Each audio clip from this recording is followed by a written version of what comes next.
furious after seeing what NFL did to white QB 1 week after his back was intentionally broken by black players. Ever since football season began, we've seen protests within the NFL take a nasty racist turn.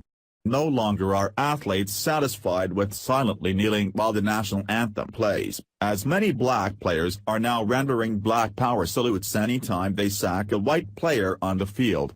Then things took a startling turn for the worst at the beginning of the month, after white Raiders quarterback Derek Carr had his back broken during a tackle, where some sports commentators are speculating that Carr's all-black offensive line refused to block for him as a savage punishment for Carr for choosing to stand for the national anthem while they all sat before the game.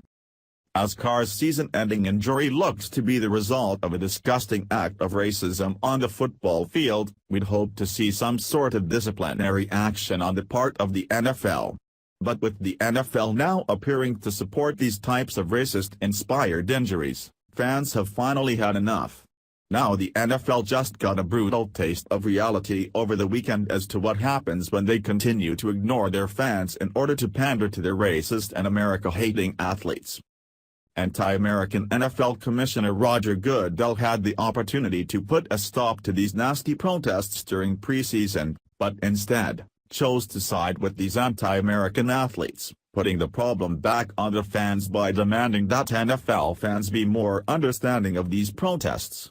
With NFL ratings now in the toilet, Goodell has idiotically doubled down on his sentiments, where he's now looking to transform the entire month of November into a police brutality awareness month, where his whiny millionaire athletes can whine about the oppression they endure from living in America.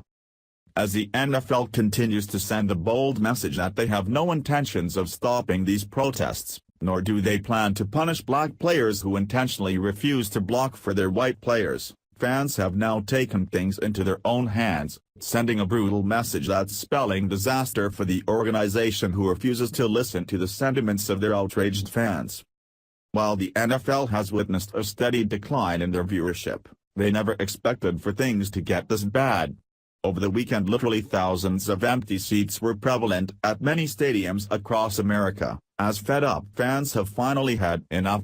In the past couple weeks, we've seen more national anthem protests in the NFL than ever before and fans have reacted accordingly. Ratings have plummeted, fans have boycotted, and ticket sales have dropped dramatically, Edge Review reported.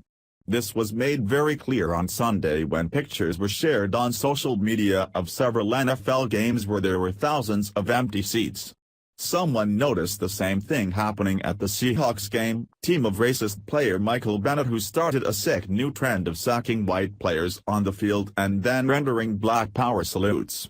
The Rams are in first place, the division rival Seahawks are in town, yet tons of empty seats at kickoff.